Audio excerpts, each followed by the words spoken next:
Good day, everyone. In the news now, there's a headline that many of us would have been expecting, and it reads that Rhodes University Council approves recommendations for mandatory COVID-19 vaccinations. Now, there's normally a process that the universities follow, and I already did an article in UCT, Stellenbosch, as well as WITS. But now the first Rhodes University Council has approved a Senate recommendation for mandatory COVID-19 vaccinations. Now, what does this mean? It means the staff and students will be required to produce proof of vaccination so that they can access the campus. It will come into effect for in-person classes from next year. And in the article, it says that Rhodes University students may be required to have themselves vaccinated against COVID-19 before returning to in-person classes after the University Council approved a Senate recommendation for mandatory vaccinations. Now, if you think about that, someone that's already enrolled there, that's trying to complete their course, it might be halfway, that don't want to get vaccinated, they might have to go and study somewhere else. The rule will require evidence of COVID-19 vaccination by the South African Health Products Regulatory Authority, or SAHPRA, as a condition to access the campus in 2022. And then I quote, based on an analysis of the law and information drawn from the higher education sector, it was submitted that having assessed risk, Rhodes University has a responsibility to ensure that employees and students are protected and that all the necessary precautionary measures are in place, the council said in a statement. The special meeting of the council was convened as the university prepared for the full return of students and staff in 2022.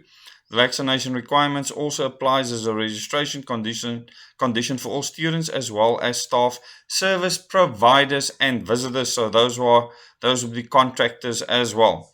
And I quote, a recommendation for an exemption application process and an alternative health status process for those who cannot take the vaccine on medical or other legitimate and justifiable grounds was also approved. University is considering the team who will evaluate all applications for exemption, the statement read. So now a team is going to decide for you whether you can get this exemption or not.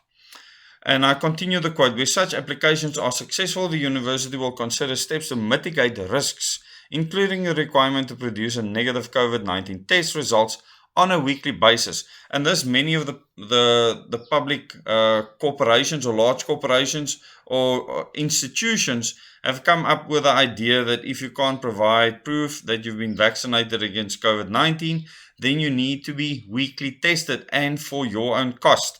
Now, I'm not exactly sure how a student is going to be able to afford this. This would be at the cost of the student, staff member, visitor, or service provider concerned in specific circumstances, the statement read. Besides the requirement for digital vaccination certificates or vaccination cards, upon entering campus, workers will be allowed to take paid time off to get vaccinated. Sick leave will also be permitted if someone experiences side effects associated with the vaccine, the statement indicated. So you will get sick leave if the vaccine makes you sick. You'll also be able to get leave to go and get vaccinated. Rhodes announced the move shortly after the University of Cape Town Council approved in principle a proposal to make COVID-19 vaccinations mandatory for the campus access. It requires that all staff and students provide acceptable proof of vaccination against COVID-19. The UCT Council sat over the weekend to deliberate the move after weeks of engagements with staff and students. So there you have confirmation of UCT deciding the same. So we still have to find out from the other universities, but I'll keep you up to date with regards to this. And very soon, schools will follow. Hear my words, very soon, schools will follow. Primary schools and high schools. Thanks for watching this video. Please come to the future events, the Freedom SA events. And then if you join this channel as a member, then you can be a part of our live chat in the evenings, Thursday evenings. Tonight, the chat starts at 8 o'clock. And then you'll be able to get my full insight into what will be happening in future. Get my perspective and understanding of things that have happened in the past and how they play out in the future, that we will certainly see if we do not fight for every freedom and right to choose that we still have left. Thank you very much. Till the next video.